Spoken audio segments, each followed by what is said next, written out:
Vamos a ir al libro de Juan, capítulo 14.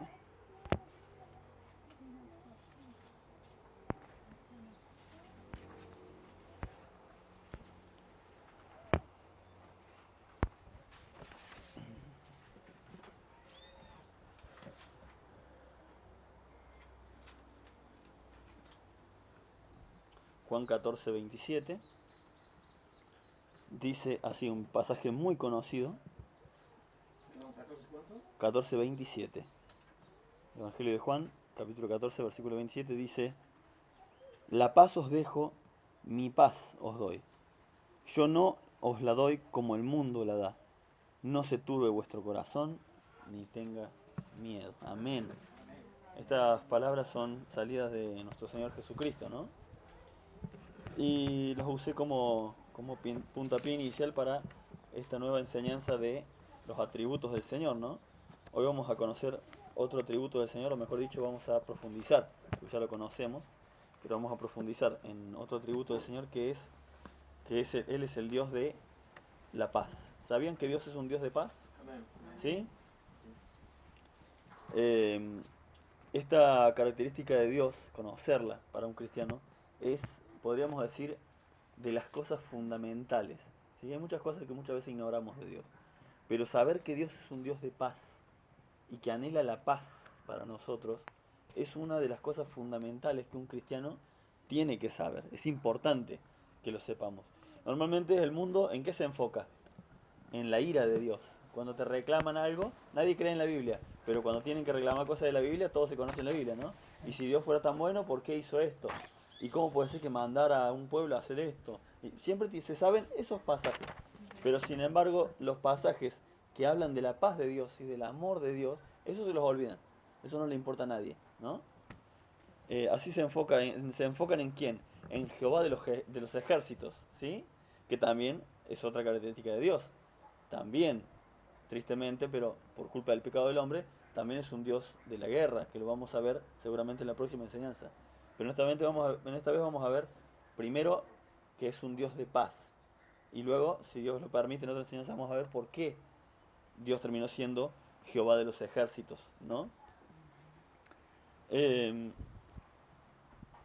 Pero bueno, no es él el que busca el conflicto. Por lo general es el hombre. Fíjense qué loco, ¿no? Se lo acusa a Dios de muchas cosas en el mundo, pero es muy interesante que nadie critica, por ejemplo, a los dioses mayas, supuestos dioses con D minúscula que no existían, obviamente, pero esos dioses mayas que se apaciguaba su ira sacrificando personas, ¿no?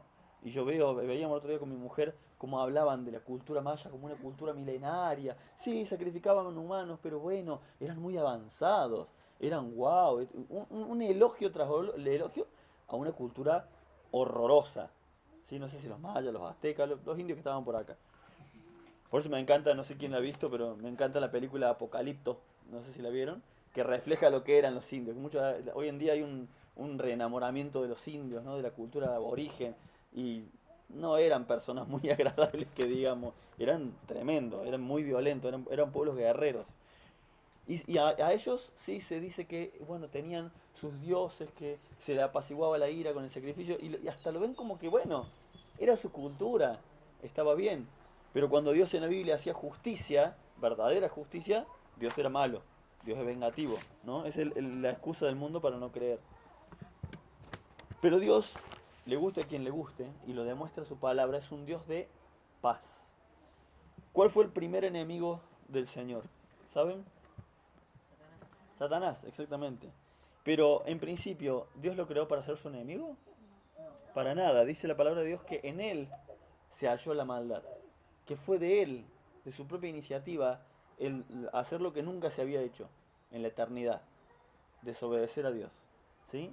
¿Cómo lo había creado Dios? Perfecto. ¿Sí? Era el más precioso de todas las criaturas, las creaciones de Dios. Al punto que le puso un nombre maravilloso, Lucifer, que significa el portador de la luz.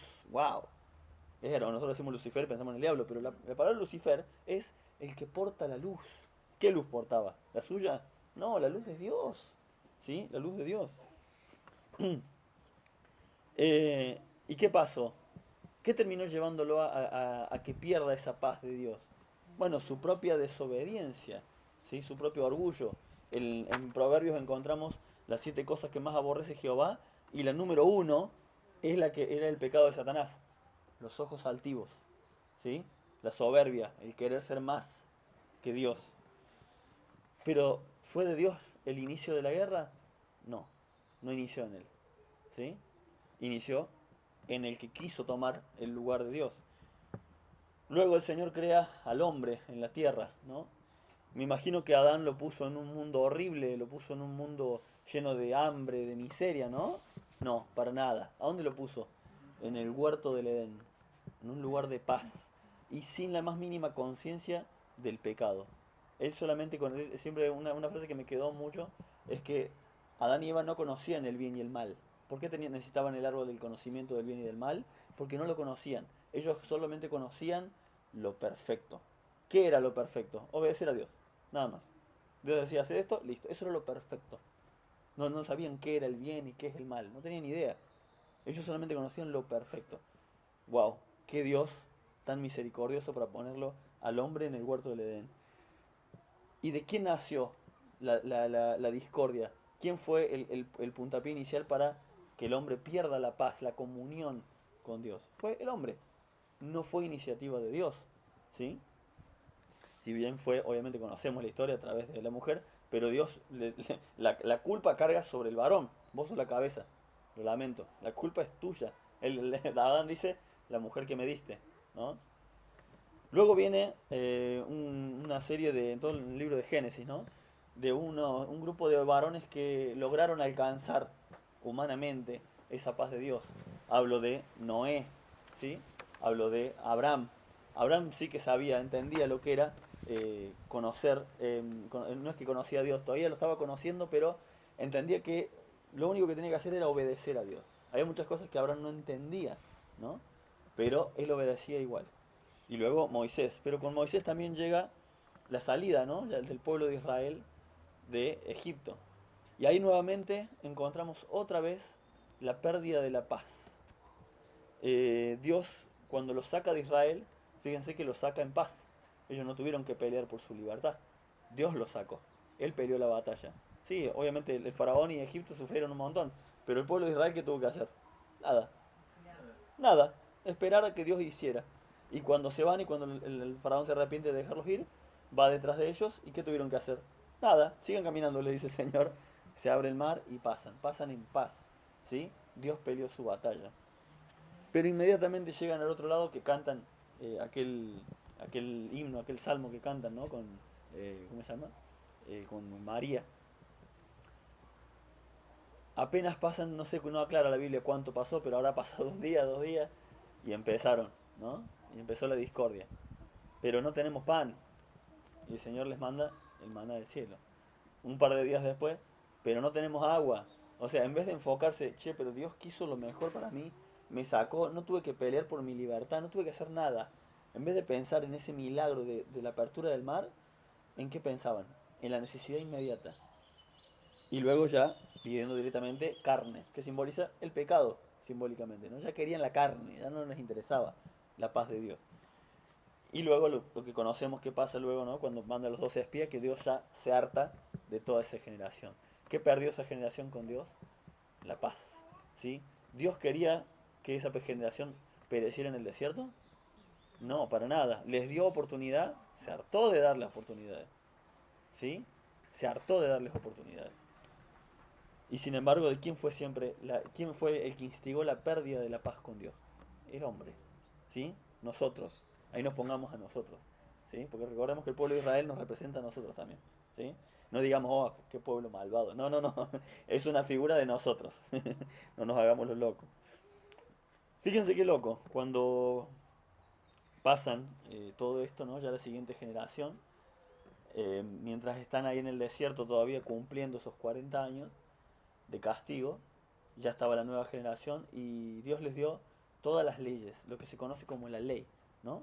Ya en Deuteronomio, cuando se termina, Deuteronomio ya eso concluye la ley de Moisés. Y uno de mis capítulos favoritos de la Biblia realmente es Deuteronomio capítulo 28, ¿no? que les dejo de tarea que lo anoten y lo lean. Y si lo conocen, lo llevan a casa y lo leen de vuelta igual. Ahora vamos a leer un poquito porque es muy largo. Pero Deuteronomio capítulo 28. ¿Qué encontramos ahí? Encontramos una de las más claras evidencias de que Dios anhelaba la paz para el pueblo de Israel. Vamos a ir a Deuteronomio 28.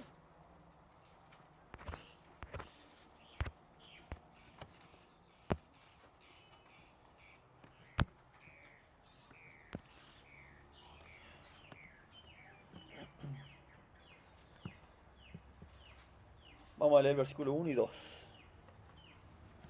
Dice, recordemos, ¿no? Acá ya le había dado todas las leyes.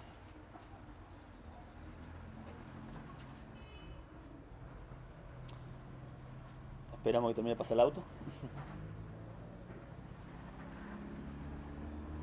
Versículo 1 dice, acontecerá que si oyeres atentamente la voz de Jehová tu Dios, para guardar y poner por obras todos sus mandamientos que yo te prescribo hoy, también Jehová es tu Dios, te exaltará sobre todas las naciones de la tierra, y vendrán sobre ti estas bendiciones y te alcanzarán si oyeres la voz de Jehová tu Dios. Y fíjense, recalquemos esto, acontecerá que si oyeres atentamente la voz de Jehová tu Dios, o sea, ¿qué cosa? La palabra de Dios, ¿sí? Lo que tenemos hoy escrita, hoy tenemos la revelación completa. Para guardar y para poner por obra, si es que escuchas, lo traduzcamos nosotros, ¿no? Si escuchas la predicación que se da en las iglesias, si escuchas, lees la palabra, si la pones por obra, van a venir sobre tu vida todas estas bendiciones. ¿Dice? Y ahí empieza a enumerar hasta el versículo 14 muchas bendiciones que las vamos a ir viendo. Es muy curioso porque esto pasa en Deuteronomio, ¿no? En el quinto libro. Sin embargo, en el primer libro encontramos a Abraham, un hombre que sin tener la palabra de Dios entendía que tenía que obedecer a Dios para recibir estas bendiciones. Un hombre que eh, no aclara muy bien la Biblia qué era, a qué se dedicaba, solamente se sabe que bueno, se dedicaba a la cría de ganado, tal vez al campo, no aclara específicamente, ¿no? Tal vez un hombre de campo normal, sin mucho culto, ¿no? Pero sin embargo, a este hombre Dios lo llama y este hombre simplemente empieza a qué? A obedecer, sin, sin más. ¿Por qué obedecía? Fíjense lo que dice el versículo 3, es muy interesante. Deuteronomio 28, versículo 3 dice, bendito serás tú en la ciudad y bendito en el campo. Recordamos una historia de Abraham, ¿no? Cuando se va de Ur de los Caldeos, se le apencó a alguien. ¿Quién se le pencó? Lot, el sobrino, ¿no? Tal vez Lot no lo hizo, no se sabe con qué intenciones lo hizo, pero claramente, por lo que vemos más adelante, es como que Lot veía que en Abraham había bendición de Dios y dijo, no, yo me voy por allá. Tal vez no estaba buscando la bendición espiritual, tal vez estaba buscando solo la material, no lo sabemos. Pero lo cierto es que Lot era bastante astuto y dijo, no, no, no, Dios está con este hombre, yo me voy con este hombre, ¿no? Em, entonces llega un momento donde los pastores ya tenían demasiados territorios, demasiadas cosas, los pastores de Lot se empiezan a pelear con los pastores de Abraham. ¿Y qué busca Abraham en ese momento? Recordemos una cosa, la promesa fue para Abraham, no fue para Lot. Todo el territorio que habitaban Lot y habitaba Abraham, ¿a quién le pertenecía? A Abraham, le pertenecía a Abraham. O sea que Abraham tenía todo el derecho del mundo de decirle, ¿sabes qué, pa? Lo lamento, pero te volvés a casa. O, ¿sabes qué? Tómate allá un territorio allá por la montaña que yo me quedo con la parte planita, la más bonita, porque todo esto me lo dio Dios a mí. ¿Sí? Vos estás acá de prestado. Pudo haber hecho eso. Fíjense el ejemplo que tenemos en lo que podríamos llamar nuestro hermano Abraham, ¿no? El padre de la fe. Que él le dice, mira, no quiero que entre nosotros haya conflicto. ¿Qué estaba buscando Abraham? La paz estaba buscando. Así que, con tal de que no haya conflicto, elegí o las montañas o las llanuras. Si vos vas a la derecha, yo voy a la izquierda. Pero no podemos seguir así porque vamos a terminar peleados en vano, por plata encima. Qué tremendo ejemplo. Qué tremendo ejemplo. Todo ese territorio le pertenecía a él. Era promesa de Dios para él. Y sin embargo, alguna vez se dieron cuenta de que todo le pertenecía a él y aún así le dio a elegir. Pregunto, ¿sabía Abraham que Lot iba a elegir el mejor terreno o no? Sí. Obvio, ¿quién no va a elegir el mejor terreno? Él lo sabía, pero lo único que le interesaba era estar en paz. Y fíjense lo que dice, lo que acabamos de leer en Deuteronomio 28, versículo 3. O sea, desde el 1, ¿no? Que dice, si oís a la voz de Jehová y obedeces, dice, bendito serás tú, o en la ciudad o en el campo, sea donde sea, no importa. Lot entendía esto sin conocer este pasaje porque todavía no había sido escrito. Pero sin embargo, Abraham entendía esto. Si me voy a la montaña donde está todo seco y es dura la tierra y es difícil todo, o me voy a la llanura donde está bonito y está lleno de plata, Dios va a ir conmigo. ¿Mm? Bendito serás tú en la ciudad o en el campo. A donde Dios me lleve, ahí voy a ir. Pero ¿qué estaba persiguiendo Abraham? La paz. Eso es lo que le importó. ¿Bendijo Dios a Abraham económicamente? Sí. ¿Bendijo Dios a Lot económicamente? Puf, yo creo que Lot ganó mucho más que Abraham. Ganó mucho más que economía, tal vez. Pero la paz de Dios la obtuvo Lot. ¿Qué pasó luego? ¿Qué vino a la tierra donde vivía Lot? Guerra. ¿Sí? Viene guerra, se lo llevan cautivo y ahí lamentablemente Abraham tiene que acudir a la guerra, tiene que hacer el cese de la paz para ir a rescatar a su sobrino. No le interesaba el botín, no le interesaba nada. Solamente le interesaba rescatar a su sobrino. En cuanto Lot logró derrotarlos al enemigo solamente para salvar a su sobrino, se volvió por su casa. No siguió conquistando territorio, no. Él solamente quería la paz. ¿Sí? Cuando él vuelve de la guerra, cuando él vuelve con su sobrino Lot, lo recibe el rey de Sodoma, queriendo hacerse el compinche y medio como que le da el oso a Abraham. No me interesa nada de lo que tengas vos, ¿no? Y luego aparece este hombre, como decía el pastor hace una semana, por ahí un poquito complicado de entender quién fue Melquisedec, ¿no? Algunos eruditos, ni siquiera los eruditos se ponen de acuerdo, pero algunos consideran que fue simplemente un hombre usado por Dios, ¿no? Que era sacerdote de Dios, y otros consideran, en los cuales me incluyo yo, que era una teofanía, que era una manifestación de Cristo hecho hombre. Sea como sea, no importa, no es esencial para la salvación saberlo, pero este hombre representaba a Jesucristo. ¿Por qué? Porque ¿quién era este hombre? Dice Melquisedec, sacerdote del Dios Altísimo y rey de Salem. ¿Saben qué significa Salem? Es de donde viene la palabra Shalom. ¿Qué significa? Paz. ¿Quién es el rey de la paz? Jesucristo. ¿Sí? Por eso se entiende que Melquisedec es una forma, un tipo de Cristo. ¿Qué le viene a ofrecer este hombre? ¿Mm? ¿Qué saca Abraham? ¿Ah? Eh, perdón, Melquisedec, ¿qué saca? Pan y vino. ¿Sí? ¿Y qué le ofrece a través de esto? La paz. La paz, ¿sí? El rey de la paz. Le viene a ofrecer este símbolo. Fíjense, vamos a seguir en Deuteronomio 28. Dice, el versículo 4, bendito el fruto de tu vientre, bendito el fruto de tu tierra, el fruto de tus bestias, la cría de tus vacas y los rebaños de tus ovejas. Bendito será tu arteza de amasar, tu canasta y tu arteza de amasar. Bendito serás tú al entrar y bendito al salir. Versículo 7, Jehová derrotará a tus enemigos que se levanten contra ti. Por un camino saldrán contra ti y por 7 caminos huirán de delante de ti. Wow, yo amo Deuteronomio 28. Él pelea por nosotros, hermanos. Cuando viene conflicto, cuando hay conflicto ya sea económico, ya sea familiar, ya sea con otros hermanos en Cristo, ¿quién dice que que peleará las batallas? Él pelea por nosotros. Él es Jehová de los ejércitos. ¿Para qué pelea nuestras batallas?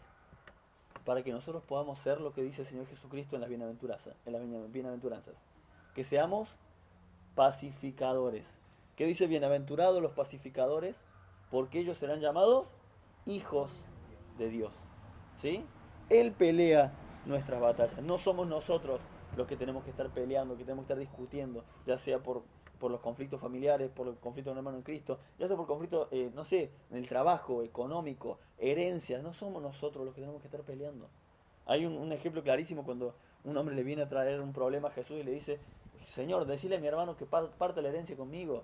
Y Jesús le dice, no entendés nada, yo no tengo nada que ver con eso. Esas son cosas del mundo. ¿Sí? Si vos querés venir, seguime. No te preocupes por la plata, por esas cosas. Deja que se encargue Dios. Dios pelee tus batallas. ¿Sí? No se lo dice con esas palabras, pero se entiende que Lo que Jesús le dice es eso. No te preocupes por las herencias terrenales. ¿A quién le importan las herencias terrenales? Si tenemos una herencia en el cielo mucho más grande. Versículo 9. Te confirmará Jehová por pueblo santo suyo, como te lo ha jurado, cuando guardares los mandamientos de Jehová y anduvieres en sus caminos. ¿Cuál sigue siendo el requisito para recibir esta paz de Dios? Conocer la palabra de Dios y andar en esos caminos. Y verán todos los pueblos de la tierra que el nombre de Jehová es invocado sobre ti y te temerán. Y te hará Jehová sobreabundar en bienes, en el fruto de tu vientre, en el fruto de tu bestia, en el fruto de tu tierra, en el país que Jehová juró a tus padres que te habría de dar. Versículo 12. Fíjense esto. Te abrirá Jehová su buen tesoro, el cielo, para enviar la lluvia en tu tierra en su tiempo, y para bendecir todas las obras de tus manos. ¿Quién es el que manda la lluvia, hermanos? Yo he visto a muchos cristianos perder la paz porque no llovía. He visto a muchos cristianos, che, no, que hay mucha sequía, que tenemos que orar. Bueno, yo no digo que no haya que orar, pero digo, ¿hay algún ejemplo bíblico de gente orando porque no había lluvia? Solamente hay un ejemplo. Elías orando para que no llueva. ¿Por qué? Por una señal específica para arrepentimiento del pueblo, pero no porque no confiaba en que Dios vaya a mandar la lluvia en su tiempo. ¿Qué es la lluvia? Fíjense, esta es palabra de Dios, directa a Moisés. No es palabra, no es ningún apóstol, no es Maico, no es nadie. Dice, o sea, recordemos, ¿de qué viene hablando? Que esto es una consecuencia de la obediencia. Si escuchamos, si obedecemos, te abrirá Jehová su buen tesoro, el cielo, para enviar la lluvia a la tierra. ¿De quién es el control del clima? ¿Sí? Podemos torcerle el brazo un ratito, un poquito a Dios para decirle que llueva antes o que llueva después. No digo que no podamos orar si lo queremos hacer, Señor. Bueno, a veces tenemos algún evento y le pedimos, Señor, si está en tu gracia, en tu sabiduría, dejarnos que no llueva ese día, sería hermoso, te lo agradeceremos.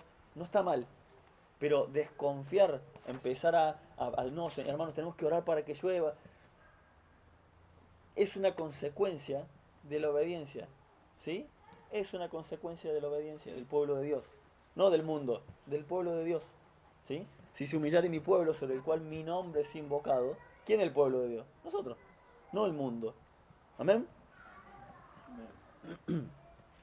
Versículos 13 y 14. No, perdón, el 12.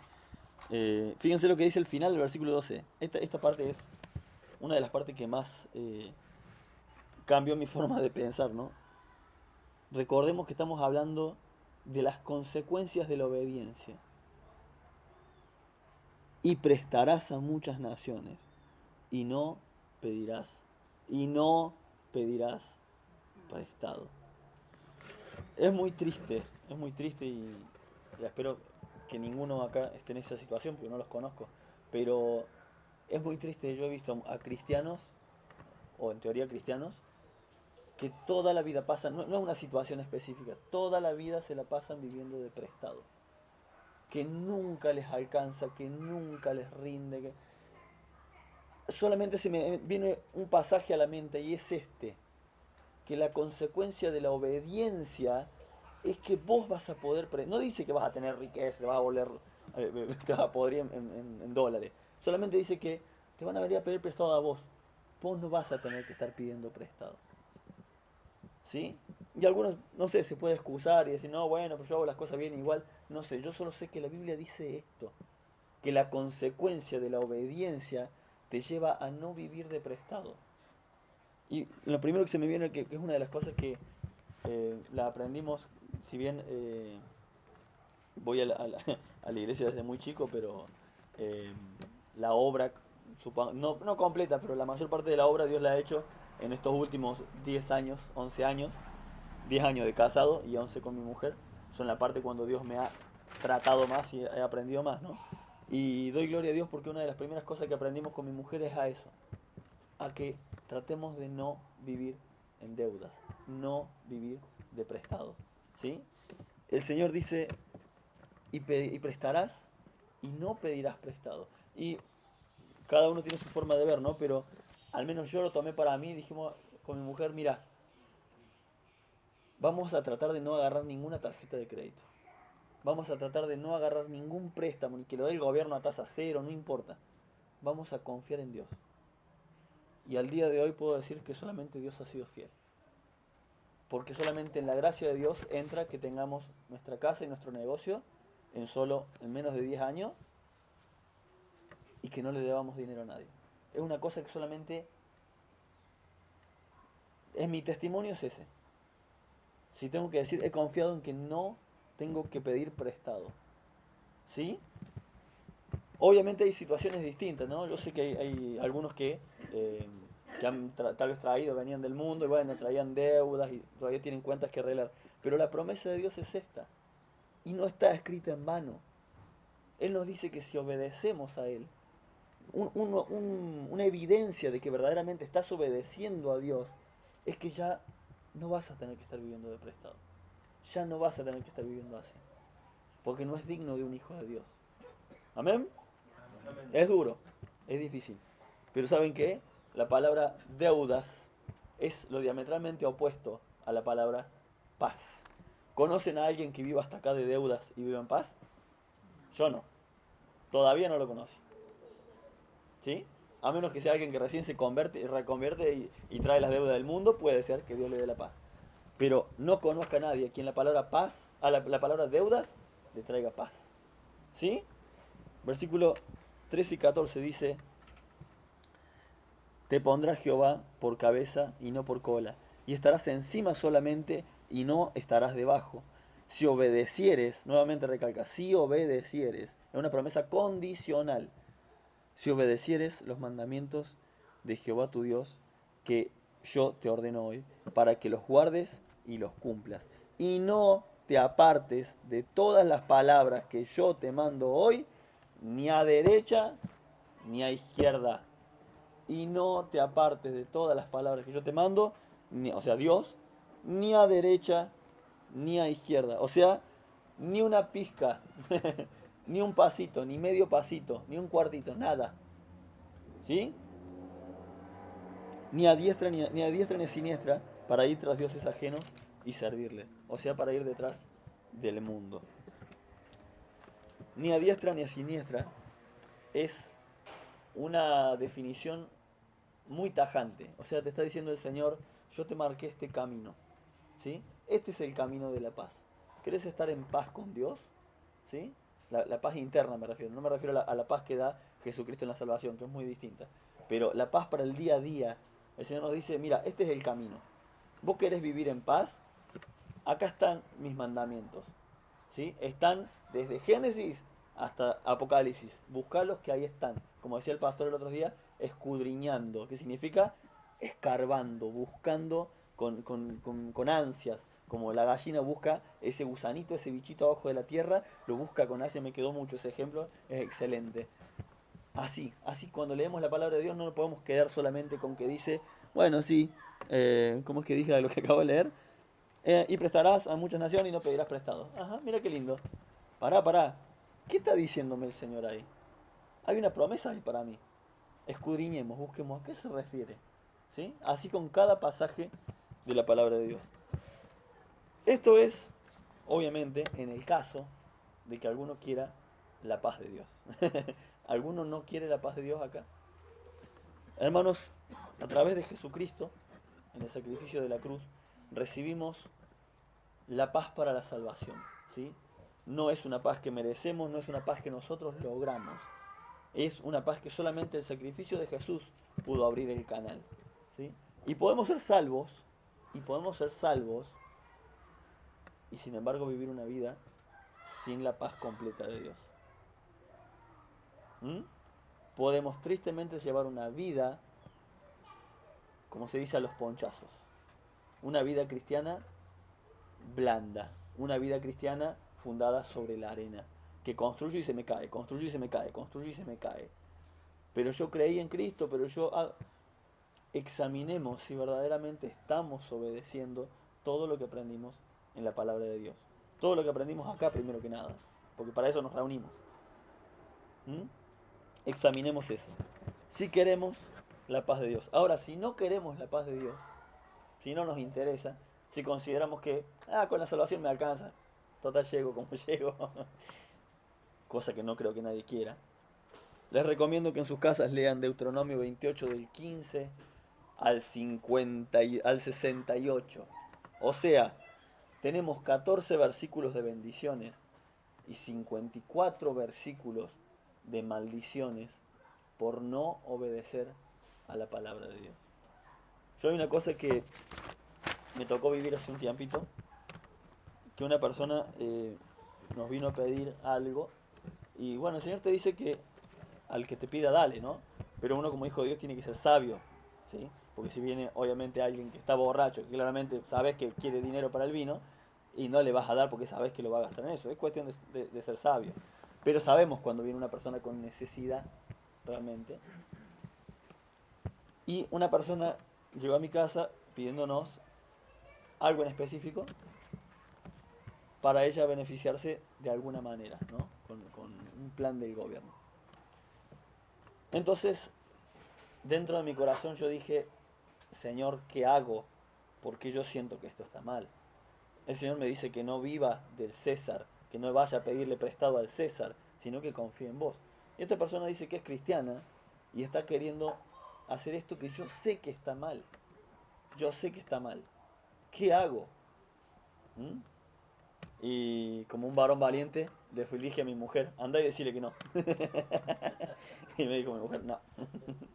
Andá y decirle vos que no. Y explicarle el por qué no. Así que tuve que tomar valor y fui y le tuve que hablar. Y esta persona no lo tomó muy bien, ¿no? Pero como es una persona que se supone que conoce la palabra de Dios, yo le dije, mire, ¿alguna vez leyó Deuteronomio 28? Sí, me dice. Bueno, ahí están las consecuencias de la obediencia y la desobediencia. Y cuando una persona está en obediencia a Dios, no puede vivir todo el tiempo detrás de deuda, detrás de planes sociales, detrás de ayuda. Hay algo mal que tiene que arreglar, le digo. Hay algo mal. No lo tomó bien, obviamente, gracias a Dios no se peleó conmigo, pero no lo tomó bien. Pero era necesario decir que no, ¿por qué? Porque en el yo querer hacer bien, en realidad le estaba haciendo un mal. Porque esas promesas están ahí en Deuteronomio. Y cuando vos, sobre todo, cuando le lees esta parte que leímos, es la parte bonita. Pero cuando vos lees Deuteronomio 28, del 15 al 68, vos vas a encontrar todas esas cosas que faltan en tu vida. Y vas a decir, wow, estoy mal en esto. Y vas viendo otra cosa y te va a pasar esto. Y dice, en una parte dice, y te van a algo así, no me acuerdo cómo es el pasaje justo, es muy largo para buscarlo, pero me acuerdo en este momento, que dice que el ladrón te va a robar todo el tiempo. ¿Mm? Que te van a destruir todo lo que hagas, que todo lo que emprendas va a fracasar. Que eso es una consecuencia directa de que estás desobedeciendo a Dios. Entonces cuando una persona que supuestamente es hermano en Cristo vive de esta forma, hermanos, ahí tenemos el pasaje, Deuteronomio 28. ¿Cuál es el problema? No está la paz de Dios en esa persona. No puede estar la paz de Dios. Esa paz que conocía Abraham. ¿Qué conocía Abraham? Lo mismo que Adán y Eva antes de pecar. Lo perfecto. Si bien Abraham conocía el pecado, conocía el mal, pero sin embargo él solamente se guiaba por Dios dice que es bueno, allá voy. Dios dice que deje todo, allá voy. ¿Mm? Dios dice que cuando le dijo lo de que sacrifique a su hijo en aquel momento, Abraham estaba acostumbrado a los dioses con D minúscula, a los dioses paganos que sí hacían sacrificio a los dioses, la gente hacía sacrificios a sus dioses. Habrá pensado Abraham, se ve que Jehová es como esos dioses, así que voy a tener que sacrificar a mi hijo. Y entonces ahí aparece Jehová de Dios y le dice, no, no, para. Era solamente una prueba. Ok, ya entendí que estás dispuesto a todo. ¿Mm? Que se entendía en realidad ya queda en evidencia de que vas a hacer todo lo que yo te mande. Es lo único que Abraham conocía. Obedecer a Dios y estar en paz con Dios. Amén. Amén. Terminamos yendo a Filipenses capítulo 4.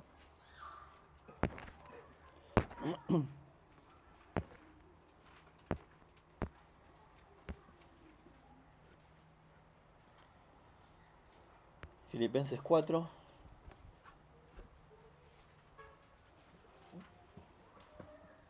versículo 4 al 7.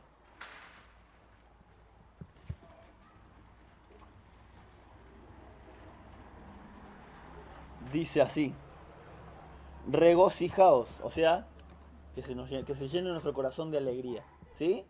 Regocijaos en el Señor siempre, o sea, en toda circunstancia. Otra vez os digo, regocijaos. Vuestra gentileza, o sea que amabilidad, ¿sí? Vuestra gentileza sea conocida de todos los hombres, el Señor está cerca. Por nada, por nada, por nada, por nada estéis afanosos, o sea, angustiados, ¿sí? O sea, compungidos, ¿sí? Por nada estéis afanosos, sino sean conocidas vuestras peticiones delante de Dios en toda oración y ruego con acciones de gracias.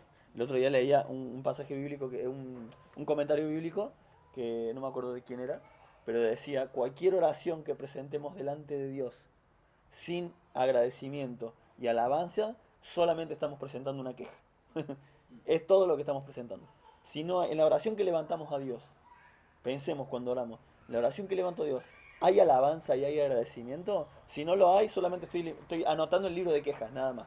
Es una oración que Dios hace así, no la escucha. ¿Sí? Versículo 7. Y la paz de Dios, que sobrepasa todo entendimiento, obviamente el mundo no puede entender cómo podemos estar en paz en estas situaciones, y la paz de Dios, que sobrepasa todo entendimiento, guardará vuestros corazones y vuestros pensamientos en Cristo Jesús. Ahora, es todo un hilo, es todo un hilo, porque dice, tenemos que hacer todo esto que vimos, no estar afanosos, ser amables, si tenemos peticiones, presentarlas delante de Dios con agradecimiento, con acción de gracia. Si hacemos eso, la paz de Dios, ¿sí?, va a estar en nuestro corazón. Ahora, ¿cómo acabamos de aprender que se llega a obtener la paz de Dios? Estando en obediencia a la palabra de Dios. Así que releamos el primer pasaje que vimos, que fue Juan 14:27. Palabras de Jesús a sus discípulos y a nosotros antes de, antes de partir, ¿no? En los últimos momentos.